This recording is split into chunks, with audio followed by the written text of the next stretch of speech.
Call the meeting to order. First item on the agenda is to approve the agenda. Move, Mr. Trump. All right, we have a motion by Commissioner Second. and a second by Councilor. Any discussion? Additions, corrections? All those in favor say aye. Aye. Opposed? Good. Next item is the minutes of the July 18th meeting. They're in your packet. Move approval. All right. We have a motion by Mayor Anderson for approval. Second. We have a second by Commissioner North. Yes, we have a question from. I see in the minutes that Skoy talked, but I don't see him that was he filling in on the board for somebody, or did he just drop in on 08? Skoy touched in areas of downed trees and areas of that. I was just wondering if he was one of the board members that day. He was. Thank you.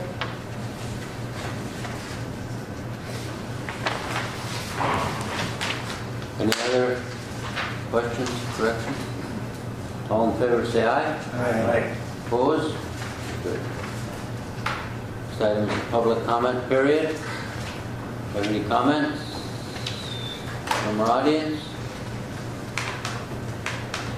Pretty quiet bunch. Thank you for attending anyway. Thanks for being here. Treasurer's report. Commissioner McBride, our treasurer, is absent today. He asked me if I would present the report.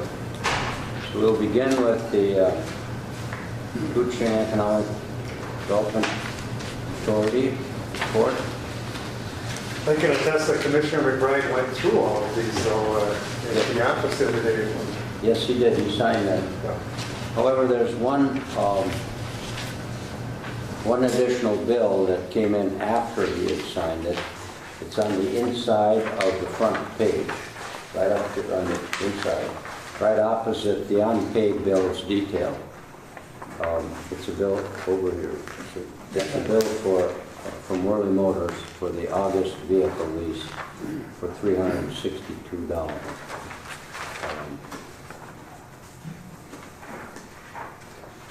Well, I would move with the addition. Okay, we have a motion to approve with the addition of the Worley Motors bill.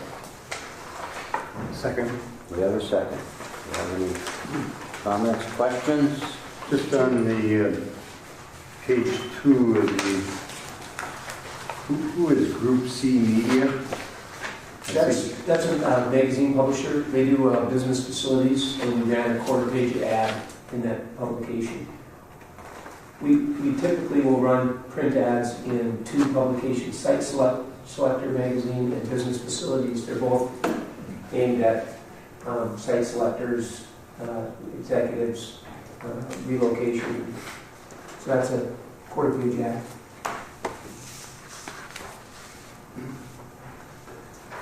Any other? If I could, Mr. Chair? Yes. On page 3, I would just note that since we are just a little over halfway through the year, that on the budget, we are slightly below budget in terms of expenses, $13,000.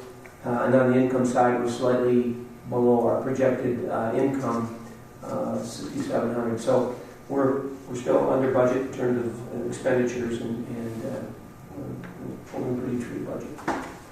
All right. Well noted. Further questions, discussion? All those in favor of approval of the Keda Treasurer's report, say aye. Aye. Opposed? Very good. Next item is the cold weather testing Treasurer's report. You can see there's a transfer of $20,000 to Keda on the front page. I don't know if there's anything else that's unusual.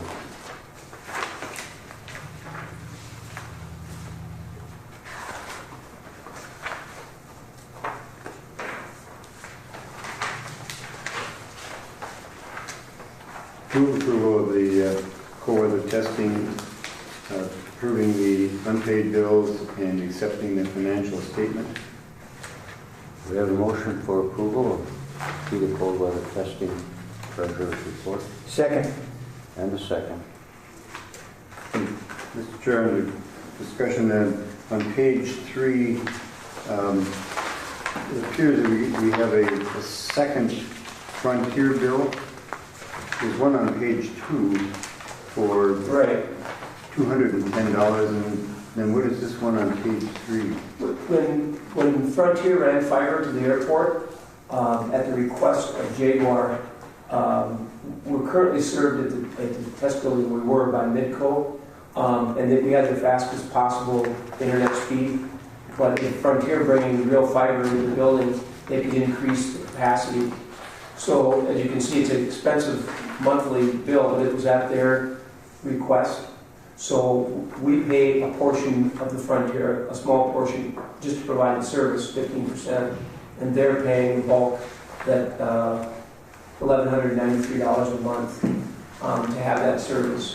Because normally we would provide telecom services to both sides, but it's at their request, and because it was outside of what we normally would pay, it's expensive, but they've got the big pipe now. And I think you reported in the past, the people at Midco said, well, nobody ever uses that much data, they'll never use it, and they do. That's how much information there. And so we're going to bring fiber into the other side of the building, the small shop, and all the buildings segregated. We've got the Jaguar on one side and that small shop, which services General Motors, Chrysler, Fiat. We're going to extend the fiber into that as well at their request because they're using so much data. So, but it was opportune because they just had to run it across the field at the airport. So that's why there's two bills. GLR is paying for the bulk. Frontier service has been outstanding and very helpful. Any other questions, comments? All those in favor say aye. Aye. Opposed? Thank you. Next item is the business park informational meeting. Mr. Chair, at the last meeting, we talked a little bit about some of the work that's being done with the additional acreage at the business park, about platting it and coming up with a design for utilizing an additional 18 acres. And the suggestion was to have a public meeting, an informational meeting, to kind of, before we go much further, get public input from some of the neighbors. So we did a mailing to the immediate neighbors as the planning and zoning folks do, and then we put an ad in the paper. So we could invite folks in to see what we're doing, get some input before we go to a formal preliminary planning process. So we used the same, and it was, Mayor Anderson was there. It was very informal, but we had city staff, and we had 3 neighbors that did attend. And we started with this basic premise, or this design. Here's Highway 53, here's 2nd Avenue East. And some of the concerns from the neighbors, and this was Commissioner McBride as well, this is, you've got residential on this side, you've got commercial on this side. To address a couple things. One is traffic flow on the 2nd Avenue, where there was a discussion about we end the road here, and we put either a T so that you can serve these properties, or a cul-de-sac, but we didn't want through traffic dumping on the 2nd Avenue East.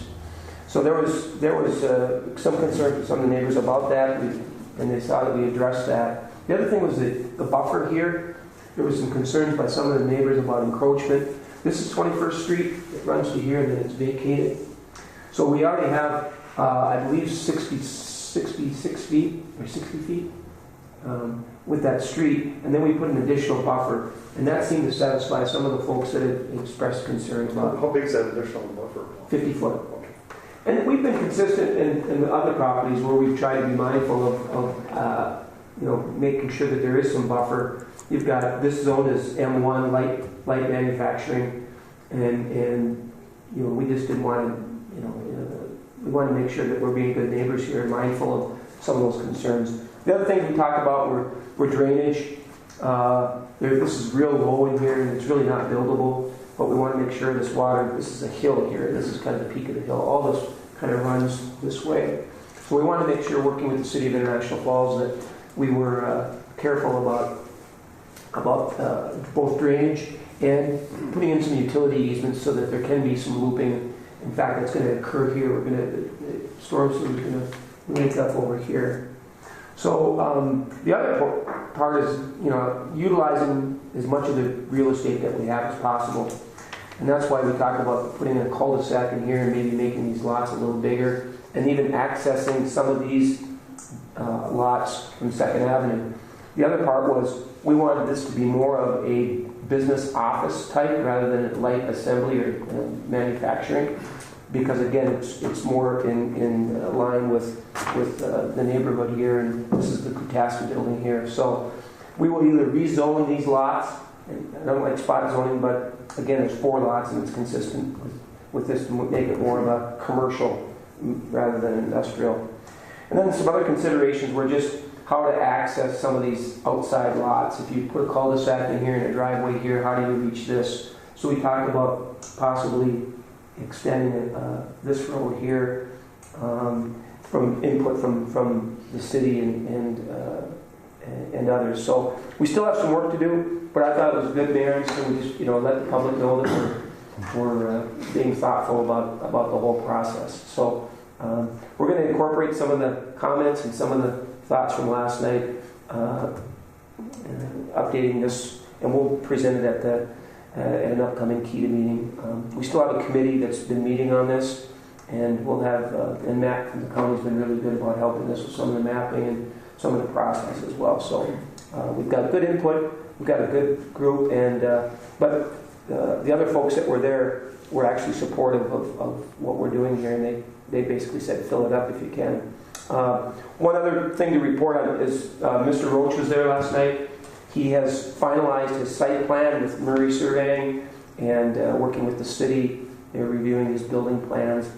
Once he gets sign off on that, though, this 80 by 120 structure, he's going to start the foundation work within, next week, hopefully. So. Well, he had to change the elevation there quite a bit. Right. There's a lot of fill that had to be. This really slopes off. The topography, this really drops off. So he was able to utilize this with some fill, a lot of fill. You got all the fill from the airport. Yeah. He was driving Crescent Wagner's truck, Constantly. and so he could get it free. Yeah, and it worked well for all parties. But we had one other potential customer looking at these lots, and they declined because of the cost prohibitive, because there was so much fill that needed to be brought in. Was there any concern about the residents and businesses on the west side? Yeah, over on that side. This is an alley here, so there's a 25-foot, and in the developer's agreement with that we did with this lot one, block one, was we put a buffer in the developer's agreement. But I know Mr. Roach has been working closely with his neighbors here to make sure that they're communicating. That's good. Yeah, he's going to be a good neighbor as well. We have another potential developer, an organization we share regionally in Grand Rapids looking at, and they would be an ideal for this and for the neighbors, because that may be very quiet. The downside is they vacate another area where they're operating here in the city, so that becomes open space, but they need something because the workforce is expanding. Yeah, we had a representative last night at the meeting, and they're really interested in these lots on this side. And this is upland, which is the good news too. This is not a lot of wetlands here yet. A lot of wetland issues in here. So these would be attractive for, again, more of a business office type. And I can tell you, buffers it means everything to the neighbors. If you sustain a buffer zone of trees and shrubs, whatever. Mark Thorson, when he, south of town, just past, that's where Carl Bowman took a 40 there and created a gravel pit. And he cleared that fort, and just cleared it completely. Well, all the neighbors were up in arms, so I'd be getting up all calls, and Don Ruckamine was my counterpart because we're right on the county line.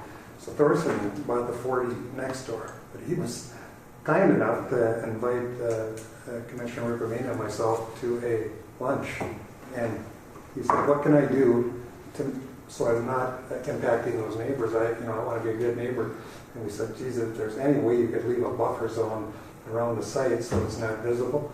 Well, his is right next to Bowman's. I'm not knocking Bowman, but just the difference. You can't even tell the Mark Thorson is there. It's on 53, I got it. And all the neighbors were so pleased, Rena and I, but again, there's a contractor, and I think he probably saw what happened next door and wanted to reach out, and I appreciate that. You don't always see that. So anyway, it really fits, that same scenario fits into a residential area too. The more buffer we can keep, the better. And even on the frontage here, when the county drew this up and described this, they put an easement in here in case of future sidewalks. So there's another 62 foot back from the road, from 2nd Avenue East. And this neighbor attended, and they can hear some of the activity, but they were supportive of our approach to this. So on the 2nd Avenue East reconstruction, we are looking at pedestrian walkways. So I mean, if there was a possible way to connect that just as a walkway, that may be an benefit to this. And I think that was kind of the thought process in describing this. So. Yeah,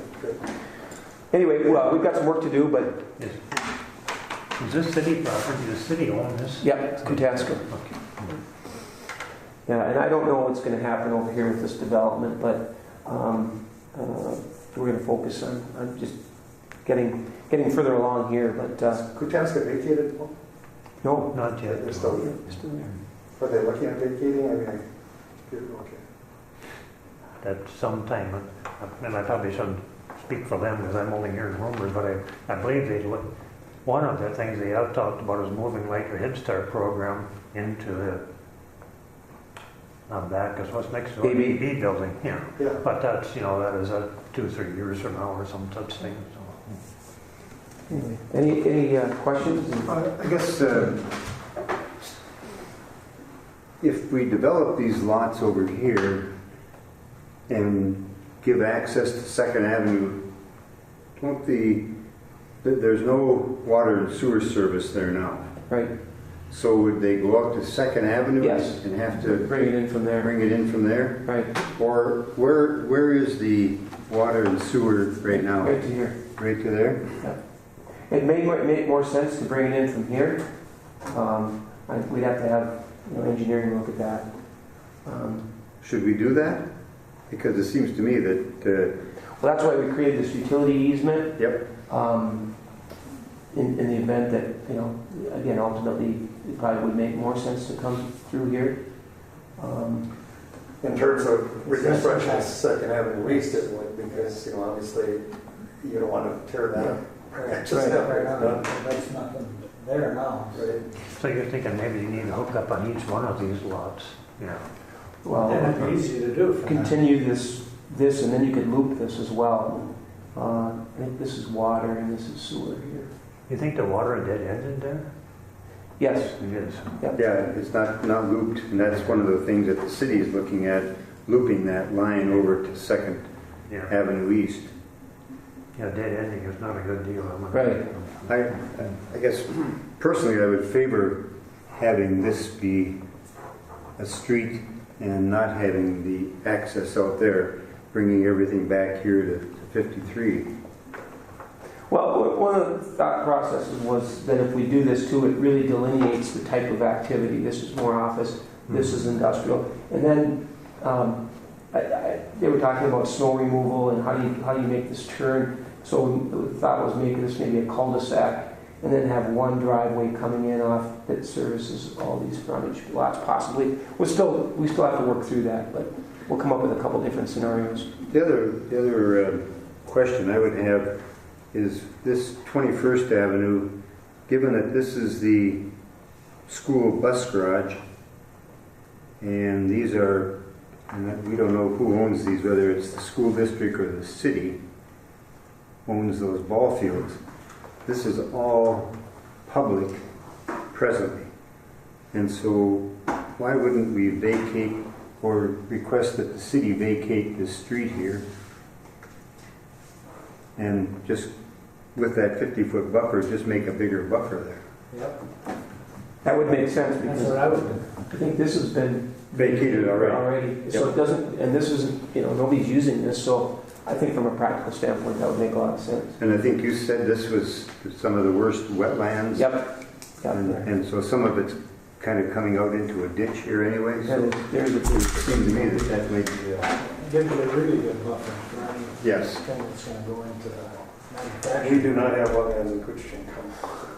What do we have? Not wetlands. Well, it's a good exercise to go through and get Yeah. different varying inputs, because it's not just a question of drawing boxes on a map. There's a lot of consideration involved in that. So I think it's really terrific even to be talking about it, and to do something with this. before you, yeah, It's terrific. And 22nd Street is a platted street, correct. so the city would need to improve that if we're going to have a lot of activity in there. And Mr. Roach is proceeding, and if he does, he's looking to have occupying this building in March.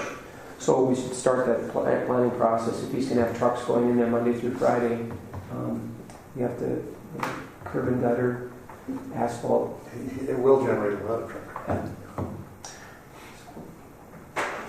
Further questions, comments? Yeah, we're going to continue to meet. We'll come back next meeting with maybe a couple different scenarios of what it might look like. And I was thinking even after the meeting, but still, maybe we could all go out there and just firsthand look at it. I think that'd be helpful too. You can get you don't realize it until you get out and look at Second Avenue East how much elevation at the top of that hill coming down there is out there. But I'm well aware of it. I grew up there. There were Kuteska, I shot 3 partridges in 10 minutes there. We used to go up there and get the bikes going as fast as we could and then coast over the peaks. All the way down past. Yeah, almost a Monroe Road, like you said. Yeah. Okay, the next item is the IRRR resolution. It's in your packet. Since we were created, a portion of our funding does come from the IRRR through the county. What the county becomes passed, and it's passed on to us. Representative Anderson created that funding source for Keda. Mike and I were there from the very beginning. And as part of that, it's based on a formula of taconite revenues or production. Yeah. And so this year it's 77,000. Oh, what's the number? 941. But as part of the process, they've updated the way that we approach IRRB and how we acquire the funding. They would like a formal resolution from the board asking the IRRB for funding for 2019. We do that every year, don't we? So, Yeah. So it's just a formal part of the process that they've asked us. So we need board action on that. yeah. I'll move it, Mr. Chair. So we have a motion by Commissioner Fowler to formally request funds from IRRR. Do we have a second? No second. We have a second by Commissioner Norby. Further discussion? Just one question. How's it comparing to previous years? It's down a little bit, and there's always a lag time.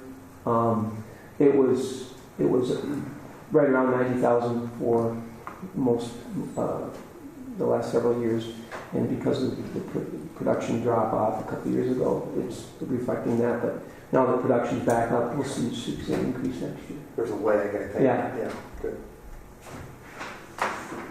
All right, we have a motion and a second. Any further questions? Comments? All in favor say aye. All right. Opposed? Adopted. Next item is the 2019 draft budget. That's in your packet also. It's budget time, and I at Kyra create. We've got a COLA testing budget draft and a Keda draft, and I've included in the packets a narrative just to kind of help talk through the process of how we approach this budgeting. I will say at the top that we have been very, very consistent the last 6-7 years in terms of our budget numbers. Just starting with the Keda budget, on the income funding side, which is on the top, we get funding from two primary sources, IRRB, as I mentioned earlier, and cold weather testing revenues. The Keda has estimated the spending through the rest of the year, and in the top there in the blue box, that's our estimated cash balance at the beginning of the year. So just note that as well. The other, on the income side of things, we do get funding, some funding for administering the Kuchko revolving loan fund. You can see that it was a fixed cost, and because Kuchko doesn't meet every month, and because their source funds are down, they asked us to kind of reformulate how we charge admin. And so when they don't meet, we just charge them $150. And that's primarily for Kyra to do the financials. And then when we do meet, we charge them $400. So that's how that has changed. Other sources, Airport Commission has entered into agreement with Keda to provide admin support, and Kyra does a great job for the airport, and she charges accordingly for that. So that's a monthly as well. Airport Commission rent, we have allocated some space within the Keda office to hold the airport files, and so we calculated a small monthly fee for that space. The other piece you see on there with the asterisk is cold weather testing income reserves. If you look at our expenses, and basically it's our expenses outpace what our income is, so we offset that with cold weather testing income to balance that budget. So this year, you can see it's $183,913. Is that correct? Am I looking at that? Approximately $180,000 that we had to use cold weather reserves or income to offset the difference in our expenses in our income. We do get some additional income too from the SBDC for Joanne's services. We budgeted for $20,000 from the SBDC in Duluth for that. So that accounts for the income side of things. On the expense side, and again, we've been very consistent last 6-7 years on our expense piece. The biggest expense is obviously the employee expense, and we've broken that down by Kyra, myself, and Joanne there. You can see that. Our office expenses have remained very consistent, so we just, as I mentioned earlier when we did our report, it's rather easy to calculate based on historicals. The other variable that is a somewhat larger line item is marketing, and we've been averaging between $12,000 and $15,000, and that covers a number of things. It covers some advertising in magazines, website costs. We're part of the Northland Connection, which is through ARDC, and we also belong to the Minnesota Marketing Partnership, and so that accounts for the marketing piece of the budget. Other things to note: professional services cover our annual audit. By the way, our auditors will be in the office next week. Survey wetlands work, as well as any legal costs that we incur. So that's been fairly consistent. I do see possibly an uptick with the business parks incurring some survey costs when we go through that process. Any questions on the Keda budget?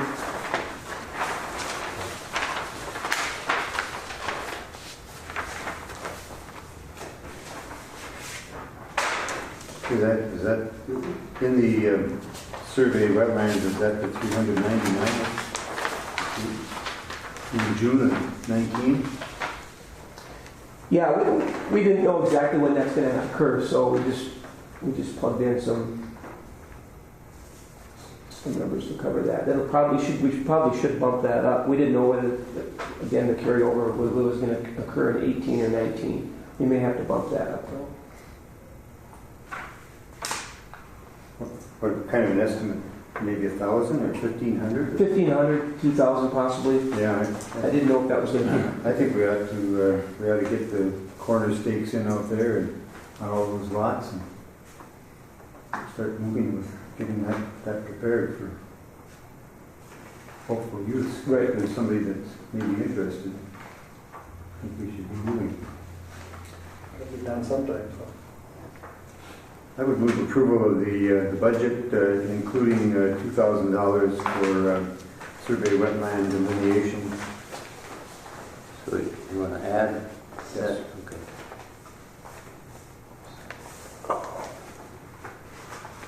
Oh, We have a motion and we have a second.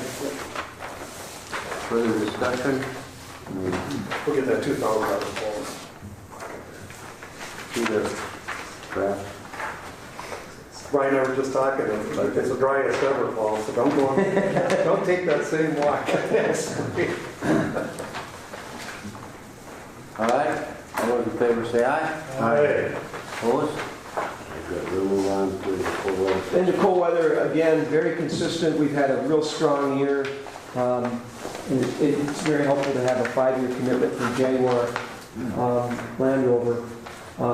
But we do also continue to schedule time with some of our long-term clients, General Motors, Chrysler, Fiat, Hyundai, and Delphi. So we try to, Jaguar Land Rover sets the schedule about when they want exclusive use, and then we backfill dates with our other customers. And to the point where GM did give us a commitment of 5 years, they would be here for 3 weeks during the season. So if we can get 6 weeks from our other customers, that's kind of our target. Most of the expenses on the expense side of cold weather come from snow removal, utilities, obviously a big one with the 3 cold boxes. On-site support people.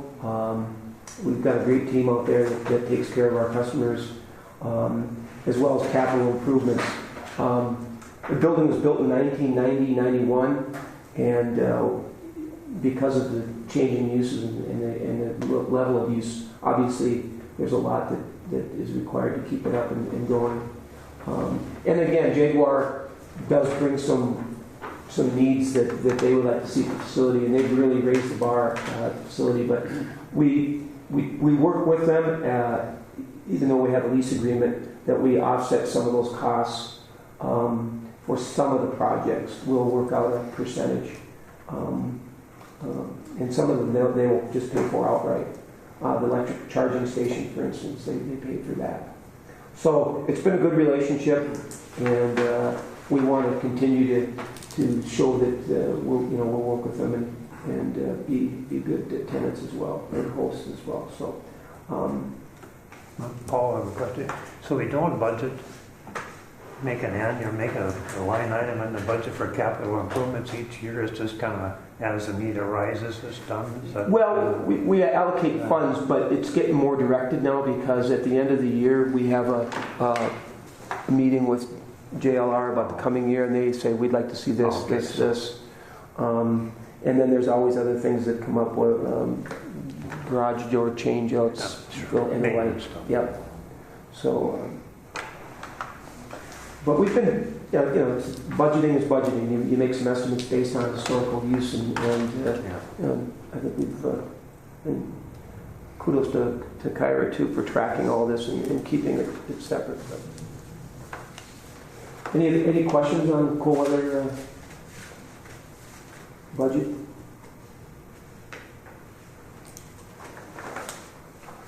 Yeah, I'll entertain the motion. So move. All right, and a motion to approve the Keda cold weather testing 2019 draft budget. Do we have a second? I'll second the motion. We have a second. Further discussion.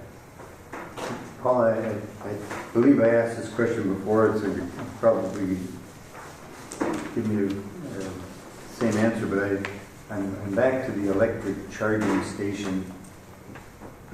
And does Keda own it or does JLR own it? JLR owns it. And there's how many units there? There's 4 slow chargers and 1 fast charger. Fast charger is pretty expensive. Pretty expensive to put in or pretty expensive to operate? Pretty expensive to purchase and not so much to operate, but it's expensive to buy the unit. And so if someone came to town and wanted to charge their vehicle, JLR has told us that they would, anybody at the facility, if they were not using it, they could utilize it. is there any opportunity for Keda to put in a charging station Yes. and have one available in the community? And I don't know whether what the return, I guess I certainly want to look to see what the return on investment might be. But it seems to me that a community our size and where we're located, it would be maybe worthwhile having something like that. Well, I would, in support of our test customers, I know several of the hotels in town are looking at putting in slow chargers. They're much more affordable, and as electric vehicles become more prominent, I think right now the most northerly is Duluth, but there's one in, I think, Sandstone as well. But yeah, I think as our customers' requirements go more and more toward that type of thing, that it would be another good investment out there to support their activities. Mr. Chair, do we know that some private company is going to put some chargers in for sure? I've been working with them. They've looked at the cost and how the program is set up, and Minnesota Power is actually a partner too. They partnered in Duluth. So maybe it's not wise for us to get into that business. Well, Let the private sector do that. yeah, I would, if our customers, General Motors said, geez, we're going to start bringing in electric fleets, then I think it would be a good... That would be a good time for us to do it, but I'm just thinking of the public service overall and the opportunity for Keda to be able to supply to that. But if there's going to be private investment, I certainly don't want to get in the way of that. Right. And plus the public interaction with some of our test customers gets a little clumsy at times. If we've got customers on the ground with security vehicles, they don't want the public interacting. So. Yeah, I was thinking somewhere else. Oh, I see, okay. I don't know. You're just thinking of a place where there's a charging station that we could go in there and put in $1 or $2 or whatever it is, plug their vehicle in for X amount of time. Hopefully their credit card, put their credit card in, because I'm hoping it'd be more than $1 or $2. Yeah, there's several different ways. There's the one in Duluth is a credit card system, and I'm thinking maybe even on the airport. I'm just trying to think of who should have something like that. right. And I've done a lot of research on the different units out there. I talked to Ronnie Sutherland, who did a lot of research on behalf of Jaguar, and I've shared that with a couple hotel people. Have you, are you talking about the one in Duluth that's Tesla? Well, Tesla's in the parking, but they also have one at Canal Park. Okay. You said that most of the hotels or whatever businesses are looking at slow chargers. How long does it take to charge a vehicle? Depending on the vehicle, and it's like a 6 to 8. It's like an overnight charge, 6 to 8 hours. So only one vehicle could charge in one station? They recommend 2 units, and I think you can charge 2 vehicles. I think I can't remember how many do. I talked to the guy in Duluth about how many they have. I think they've got like 6 Canal Park. Okay. So I passed that information along, and we'll keep an eye on it. Maybe there's an opportunity to partner too. What's a fast charge? Fast charge is 20 minutes. Very expensive. A lot more attention to safety around the fast charger. Trigger on the battery too, I've read. Yeah. Likewise. Do you know the cost there a kind of a estimate, standard I don't- price? I'll bring that back to the next meeting just so you can have that. I can't remember there's different models and Tesla puts theirs in. They don't charge you to put them in, but they will only charge Tesla vehicles. That's correct. Yeah. But I'll bring those numbers back. All the times I've been in that hotel and driven by that, I saw one car there. We saw one there at Oh, you were ARDC. with me, yeah. I've never seen one in there. Yeah, and it was a Tesla being charged, so. That was at, 9:30 in the morning or so? And I don't know how quickly the Tesla chargers work. Yeah. All right. Do we have a motion second for the cold weather? Okay, a second. We have a motion and a second to approve the Keda cold weather testing draft 2019 budget. Further discussion? All those in favor say aye. Aye. Opposed? Very good. The next item is Director's Report, Mr. Nevin. Good discussion, thank you. A couple of items, some good news from the Director's Report. Cantilever Bridges Distillery and Hotel. The county held a public hearing on Tuesday for the tax abatement request from Cantilever. I got most of and Chairman Rasmussen was there as well, but most of the comments were positive. Some concerns that are kind of ongoing about parking, but on the whole, I think the project is being received very favorably, and they've started some dirt work out there, and I know that the iron's been ordered, and I think they're going to do some foundation work within the next couple of weeks. Looks like the site's ready for foundation. Yeah. They actually had 2 big piles of black dirt there last night. So we're going to finish around it. But I can see where parking is an issue because we went to Ray Lake Trail last night. It was hard to find a place to park. I think it was good also that corrected some misinformation and some questions. So I think it was a good process. Yeah. So we'll keep an eye on that, but they're basically it's up to them now to continue on, but it's an exciting project. We normally do those very formally, but I kind of let them interact because it was friendly and it was a good way to exchange your information. As Chairman was saying, that people have an understanding of what's going on. They have put forward a very aggressive construction schedule, so hopefully they're able to meet that and get things rolling. And from what I read, they've already got people hired, as far as managers, distillers, or whatever they call it. Well, they're taking reservations in the first of the year, so they're pretty optimistic. Well, they've got a really good team, and I think they're going about it the right way. They're doing a lot of research. They're bringing in people where they don't have expertise, and it's change. And Rainier is, you will know, it's a small community, and I think change is just naturally difficult for some folks. But Well, I heard them say, and I read in the paper, it said that they're going to do it right. So, Well, it keeps Rainier colorful. Well, That's the main thing. so that's a good milestone, though, and a step forward. Well, I received an email, or actually a call from a foreign trade zone consultant, Miller & Associates out of St. Louis,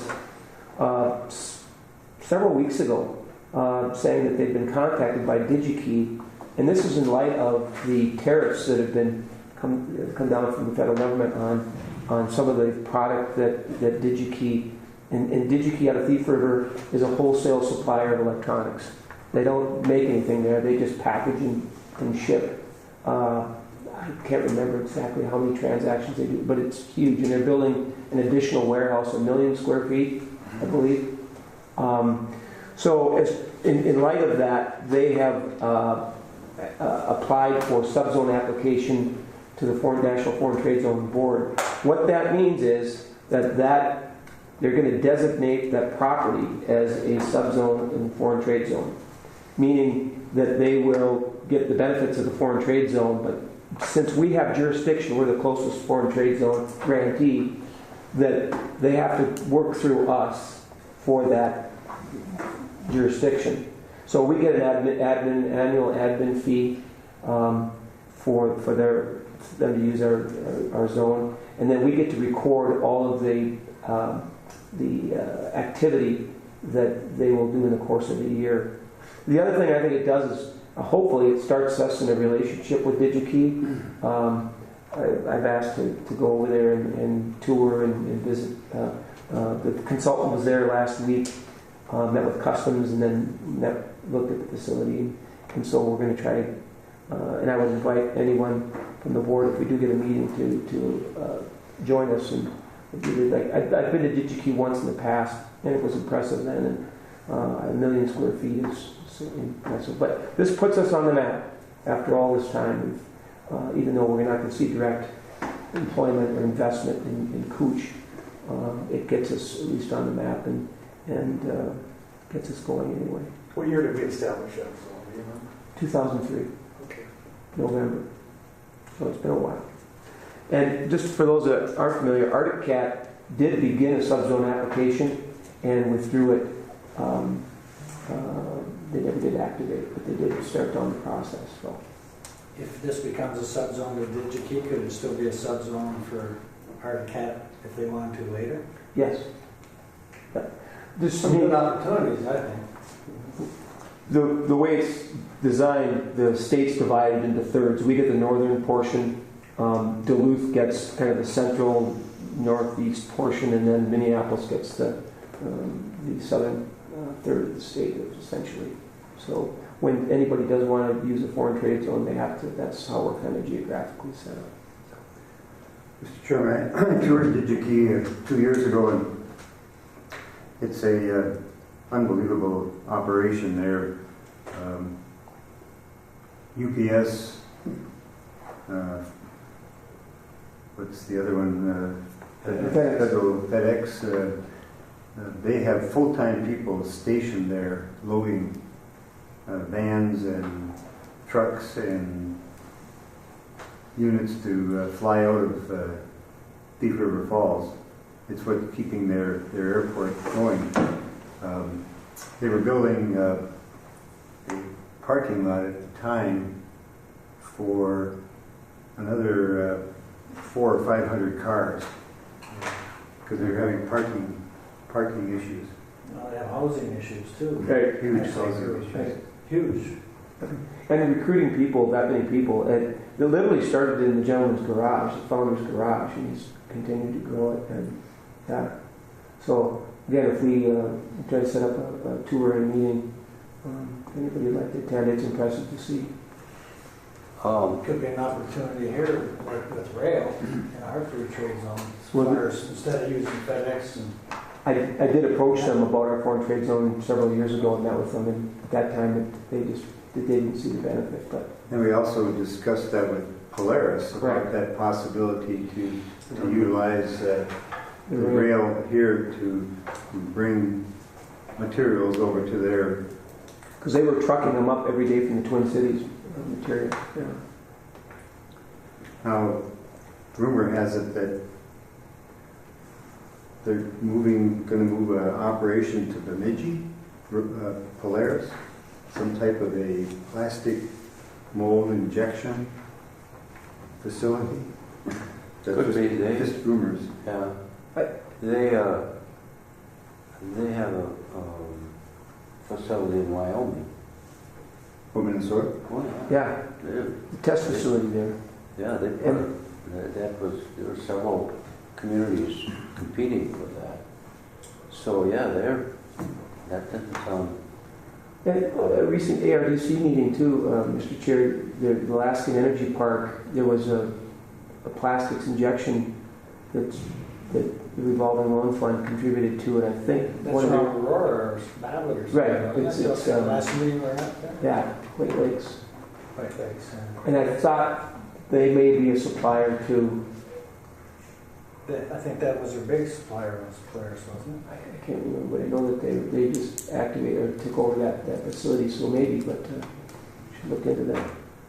The only other item would be with regard to that same vein, Delta Dental is moving into Bemidji with a new facility for processing their claims.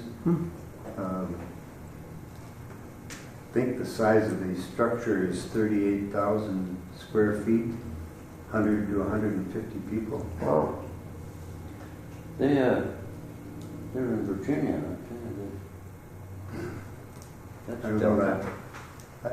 I didn't think they were Yeah. this far, but you could be right. I mean, Oh, no, that's Delta. They've been there for, I don't know how long. I think they're in Evelyn, aren't they, in that industrial park right off 53 by, Well, they were, originally, they moved in next to the college, oh, okay. the back side of that, and they built a new building. Now it's when Overstar was built around. And so I don't know where they are now, but the woman who was the director, or is not CEO, but the manager at that facility is on the workforce board with me. Okay. So I'm really quite sure I don't know, they may have expanded into Evelyn. My question here with DigiKey is, you said they will pay us an administrative fee. Do we have an agreement on that, or is that a standard fee, or is it? When you create the foreign trade zone, you have a zone schedule that you would charge somebody that's actually inside your zone, or if any other subzone, there's a fee.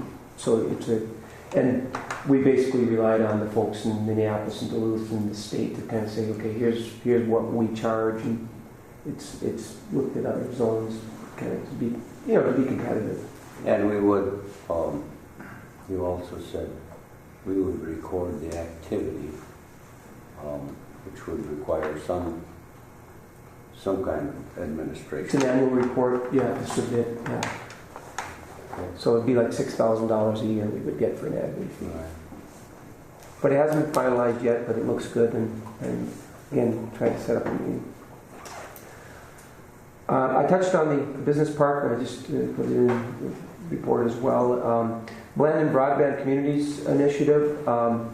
You recall that Coochin County was awarded one of the Blend and Broadband Communities, and there's a group called the Coochin Technology Initiative, which has been meeting, had a chance to visit with all of the providers that serve Cooch County to get information about coverage areas and any future initiatives. But one of the last meetings, Mr. Coleman, what's his name? Bill Coleman, sorry. Thought it would be good for this group. They invite all their blended communities to this upcoming border-to-border broadband conference in Brainerd on October 23rd and 24th. And they'd like to have at least 5 representatives from our group attend. And so I suggested that I would ask the board, I'd like to attend representing Keda at this conference in Brainerd. Move approval of the Executive Director's expenses to attend the Broadband Conference in Brainerd, October 23 and 24. All right, we have a motion. Second, he looks like a broadbander to me. I don't speak the language. Yes. It is their own language too. Right. Yeah. We have a second. Further discussion? All those in favor say aye. Aye. Opposed? Carried. Very good, thank you. That's a good group too. We've got some technical people on there, and we've got Zaxton and Jim Young. And would they be attending Yes. also? Yeah. A couple of other items. We held our second summer networking social. 41 people attended at the Thunderbird on August 9th. It was a Thursday night. There was also a Purple Pride event.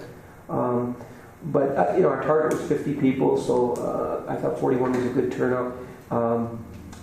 We had 4 different presentations. I gave a little update on kind of, Mayor Anderson was there, did the introduction. Thank you. Good feedback from the attendees, and the Chamber's our partner in this, and what I went before the Chamber Board to talk a little bit about kind of why we're doing this and the benefit, potential benefit. And my hope, talking to Tricia going forward, is that, for instance, maybe next year Cantilever sponsors it and they host it, and we become, we just wanted to get this going and play a lesser role as it goes forward, if it goes forward. But again, the response that I got from the attendees was very positive. They liked the presentations and the activity, and basically put out there what we've been talking about, the investment that the city and county are making with state and federal partners at the airport, sewer project, the road construction that's going on, and then Cantilever and Granite Digital as well. So, but that's my hope. I don't want to be an annual sponsor, but I love the notion of getting those people in the room, and so hopefully a Cantilever or Thunderbird could just on their own run with it. I don't know what Mayor Anderson, if you... No, it was very good. Certainly the presentations were very timely and I think very popular, a lot of questions. Just a lot of good folks attending. Jeremy LaCroix of Deed stopped here earlier this month to tour the new coal box. As you recall, Deed did support us with a grant for the construction of the last coal box. So he just came to do a kind of final site visit and check it out and use it as an opportunity to tour the whole facility. And Jaguar Land Rover was still running, so he brought that message back.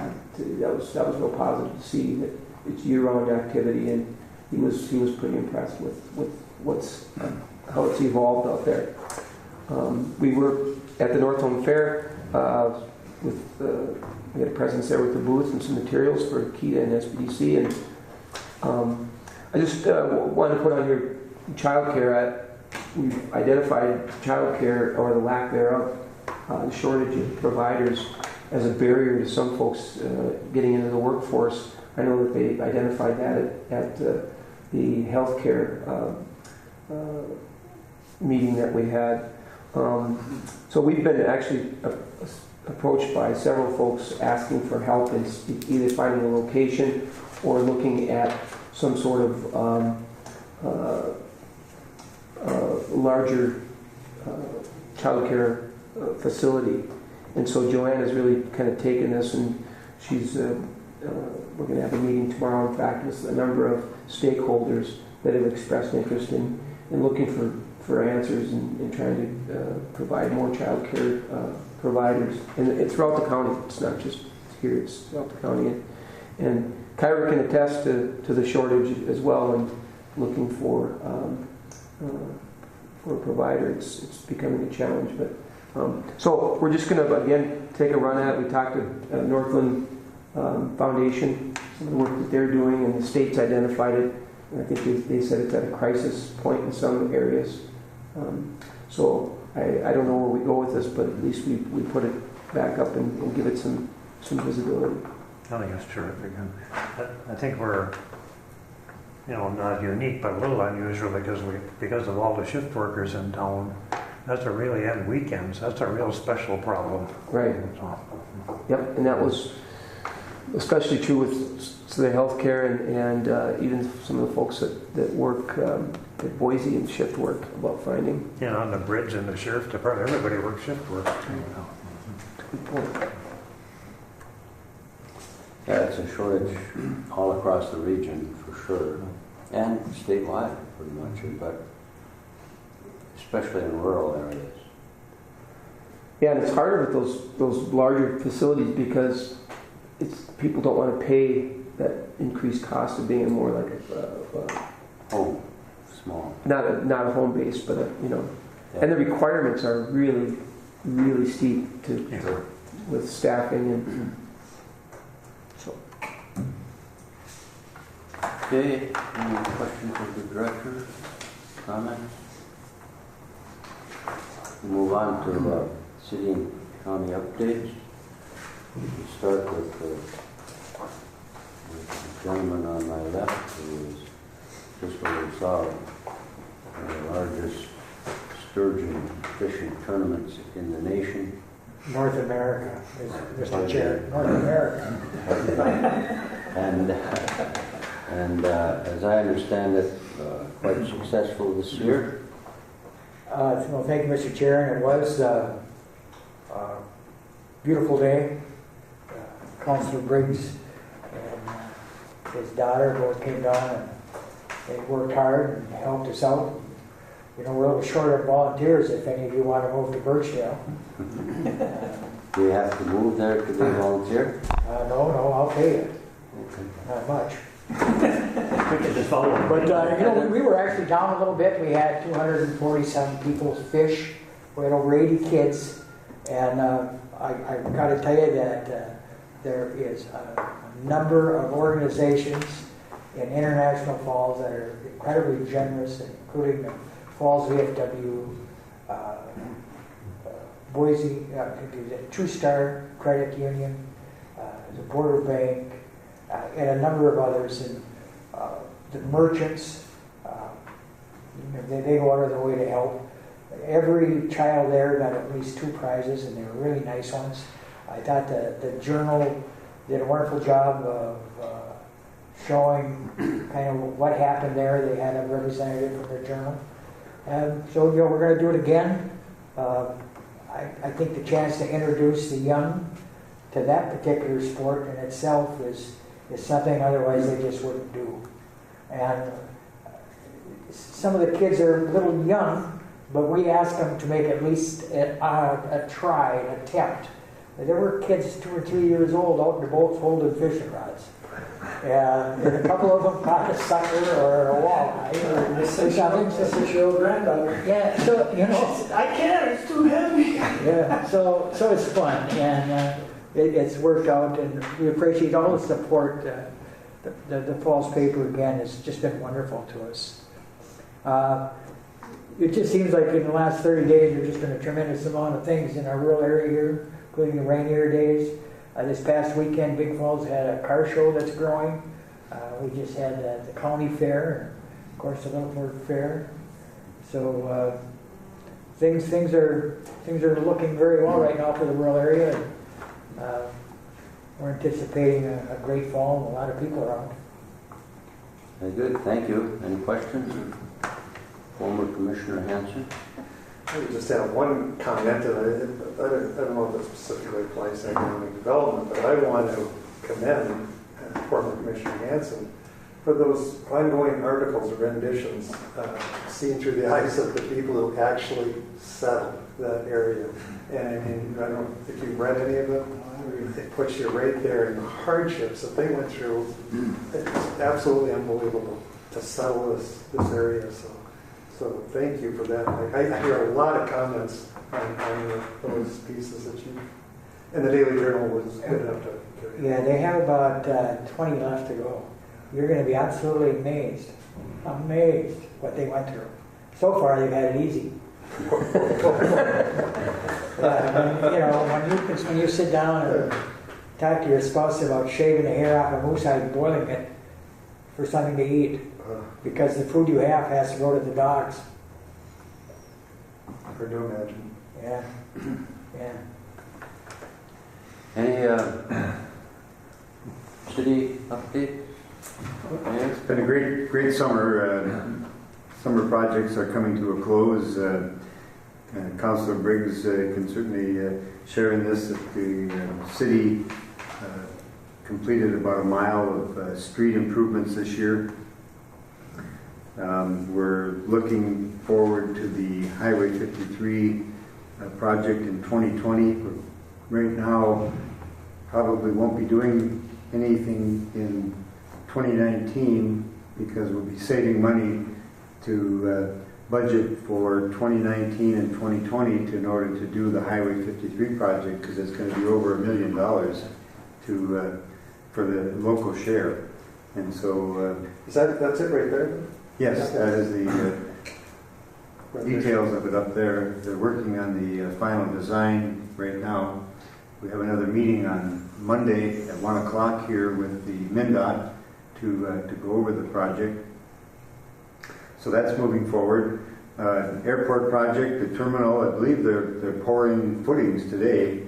That's a $6 million a lot of folks didn't understand that there's going to be a second building out there or an additional building attached to it, kind of the international terminal, which is going to be, most of the area is going to be taken up by Customs and Border Protection, but there will also be some offices for the TSA, Transportation Safety Administration, the Weather Bureau.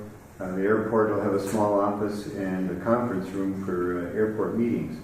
So that $6 million project is underway. The previous terminal building has been taken down, and now they're pouring the footings for that.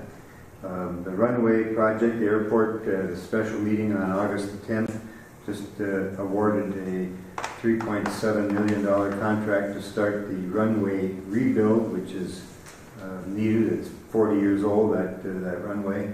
And so we're looking to have that starting in the summer of 2019. We've let the bids already. We've awarded the contract to KGM for $3.747 million. So that is underway. Congratulations to Northland Counseling on the opening of their facility out on Spruce Street and 20th Avenue. Went out and toured that. The city administrator and I, it was great. Sat down with the staff out there and learned a great deal about the work that they're going to be doing. Nice addition to the community to have that. Also, congratulations to Rainy Lake Medical Center on their chemo department that they just opened up. Councilor Briggs and I serve on the trustees of the Rainy Lake Medical Center.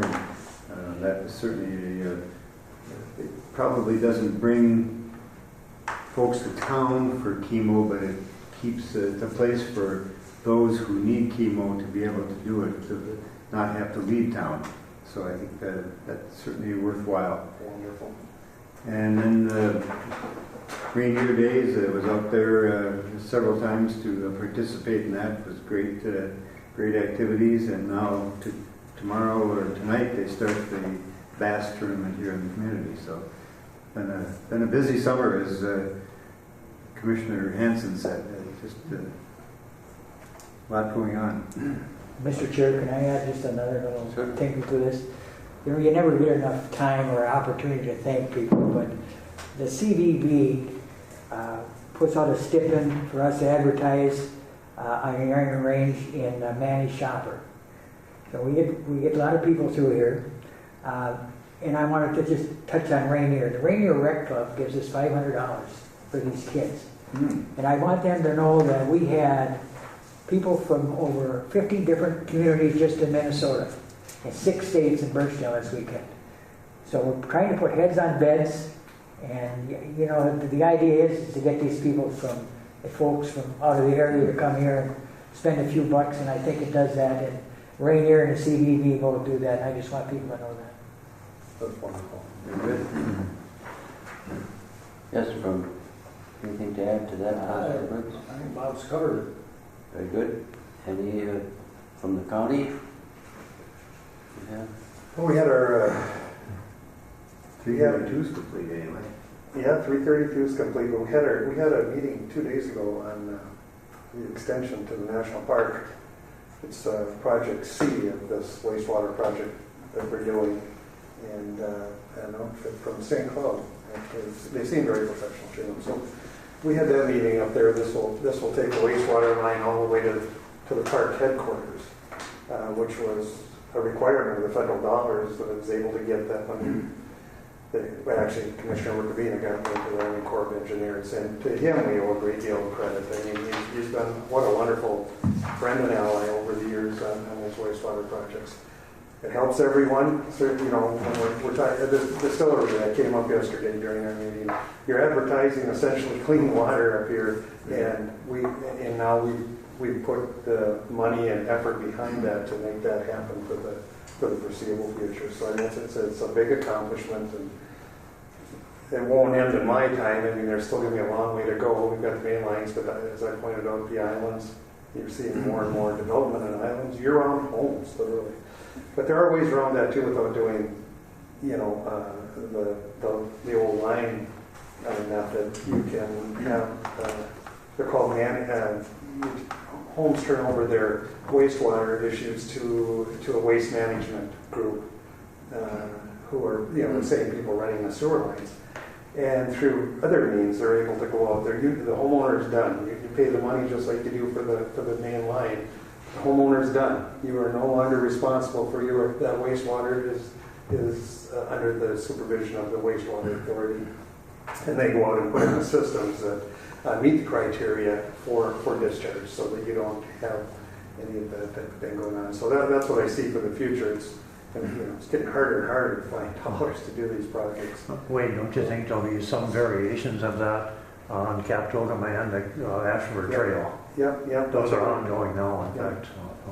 Yeah, we're far from ending the effort. I mean, even when we're done here, we continue. We've got the partnership with St. Louis County, and if I happen to chair that board too, we will continue those efforts until we've accomplished it. I don't see that in my time. It's a long-term process, but people are much more accepting of it now because you have to meet those criteria. Other than that, all of the construction stuff, I do have a personal interest in this Highway 53 project. As many years ago, when we were doing battle with the park for many years, they brought in a new superintendent, Kate Miller. What a wonderful person. And she sat down with her staff. She said, "Who are my biggest problems?" And they told her, Pavlik and McBride, Chopper McBride at the time. And she said, "That's the first people I want to meet." And she did. And we sat down, and I mean, immediately, relations thought. I mean, she was able to look at it from our perspective. She had a family farm home on Lake Mille Lacs, as I recall. And she said, "I know how I feel, but government, was in any way heavy-handed trying to take land," because that was kind of the issues at the time.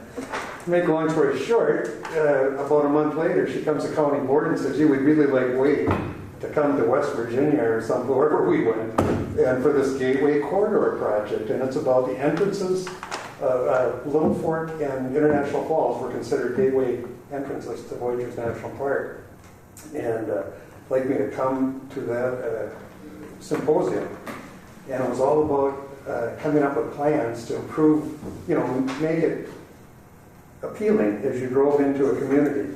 And I learned something there. You only get one chance at a first impression of a community. To that end, and I did go, the board gave me a hard time, said I turned into an environmentalist and all of this stuff. But they held up a picture, and I'm looking at it right there on the left side, the entrance to International Falls on Highway 53, and they'd taken a picture. And I didn't told Mike knows this; he was there at the time. And then they held up another one a little while later. That looked so much better. And what is it? Because we had people from all over the country there. I couldn't figure out what it was. And here, they just airbrushing power lines out of the scenario. I've told the mayor this many times. What a difference that made in the appearance when you come into a community. And after that, I started looking around at communities in Minnesota that look nice, and that's one of the things they don't have is power lines hanging all over the streets. And so, and we went on from there and put together a plan, and part of that was the bike path to Rainier, and we got that. We've accomplished some of it already. But this was the main thing here, the one in International Falls, so I can't be happier to see it proceeding, and I know that the mayor took a lot of the stuff we brought back into that program. It's going to be very nice in this time. Big improvements. So.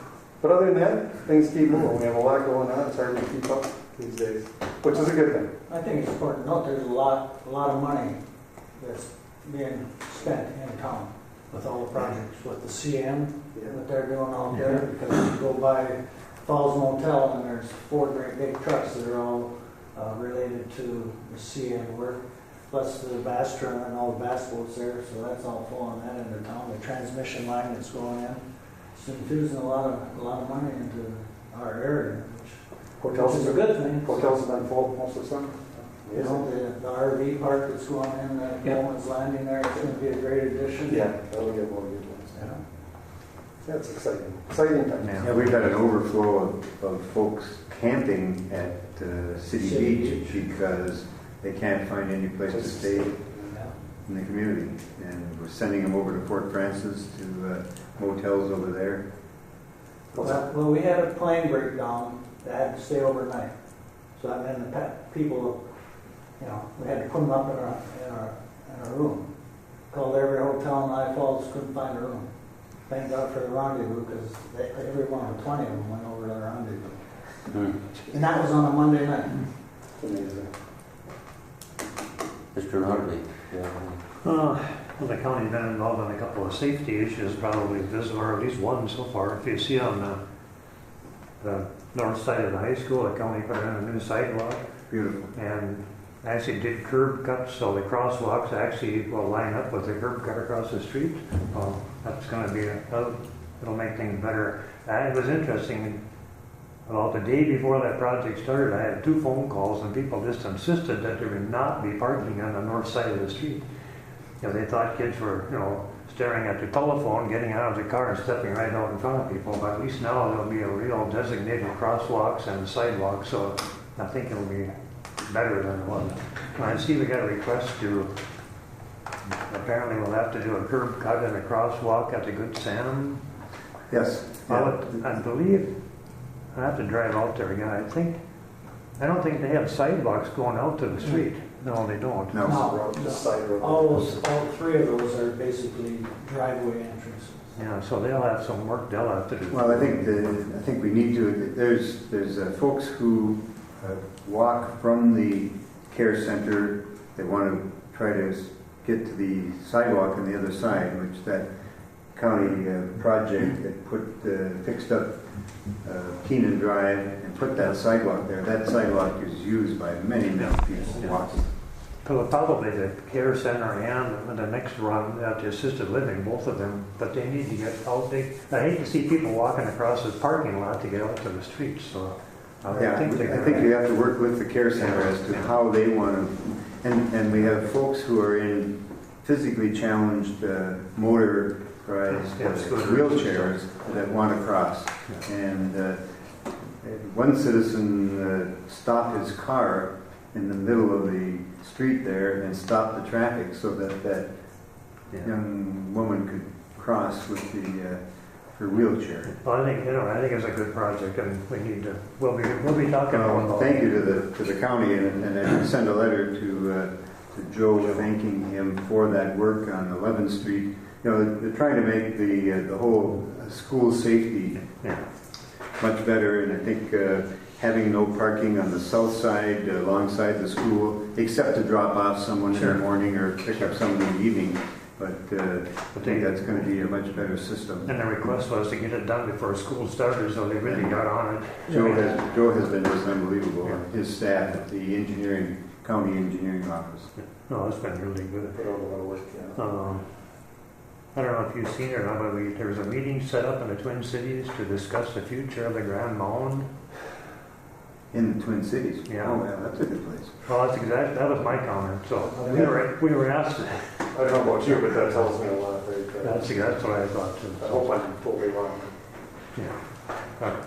I can't honestly know. I just seen it this morning. I don't remember when the date is, but it looks like there's at least a lot of folks invited, but unfortunately it's in the Twin Cities. And I commented back that, they probably was scheduled for the Twin Cities in the hope that no one from up here would show up. And that's what I would assume, but maybe it's just me. Also, there's been a... Deliberate or not, that's what will happen. Yeah, that's right. So, and there's, I don't think all of you were there, but there's a new committee formed to address blight in not only the city but the whole county. So I think that's terrific. And I think we got a lot of work to do on it. Probably the action steps probably aren't going to be easy, but they're worthwhile. So we'll hear more about that in the future. Got to raise the standards What do we have, about an hour discussion on blight at the city council meeting on Monday night. Oh, you mean we In can talk addition about it forever. Something's got to be to done. that meeting on Friday, which was very good. That's it, Mr. Chairman. Thank you. Any other comments? All right, Chairman, you suggested that we go out to that site. Is that today or after the next meeting? After the next meeting, I thought maybe we could run out there and just, so that people put that in the agenda for next meeting so people can anticipate that. I do have one other item, and I don't know whether or not there's interest on the part of the city or the county. I know immigration is a national issue. However, we're not a sanctuary city here.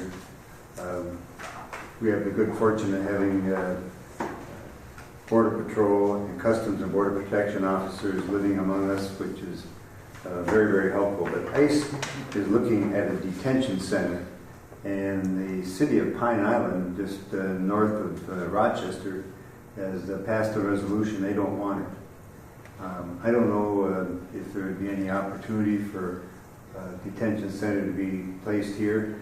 I know, listening to Minnesota Public Radio, that they've been detaining some of these folks in prisons, which isn't probably the proper, but they have nowhere else to have them. And so they're looking to construct a facility, and I don't know if we ought to send something to the private firm that's looking to put this up and contract with the government. But please. Bob Brothers, in the Border Patrol building, did they put cells in there? You know? Yeah, I thought they did. Yeah, but I think That's that's just just more like a jail or a prison cell Oh, versus okay, no, detention a center. detention center would not be. Yeah, those are holding cells. Yeah, they're processed. Yeah. Do they have enough property around there that they could build a facility right on their property, or maybe acquire some next to it? What does ICE stand for, International? Immigration's Customs and Enforcement. Oh, okay. Well, my own view is that things like this are going to create controversy no matter what, but it's worth looking at. I mean, if you've got a community, we're right on the border, we're centrally located. I mean, there are some good things to this, and certainly there's a lot of. I mean, I know I've been on corrections for 26 years. I mean, I hate to see that it's going the wrong way, but it's a job creator. There's more crime. We've got more people coming into the system. It's in a sense, it's a growing business. So you have to take care of these people. We have a great record up there at Saginaw. We actually run that as more of a work farm. And I've had 26 years. I can count on two hands the number of lockups. So it's been great. It's just it's a model kind of unique in the United States how we do that. So having said that, I am somewhat familiar with detention facilities, and they're not. It is, especially illegal immigration. I mean, yeah, you're going to get a few bad characters, but most of them are exactly that: illegal immigrants that crossed illegally, don't have the papers, etc. They're going to house them somewhere, and it's all outside dollars when you build one of these facilities. Unlike NERC, where it's the counties who are paying. This is paid with federal dollars.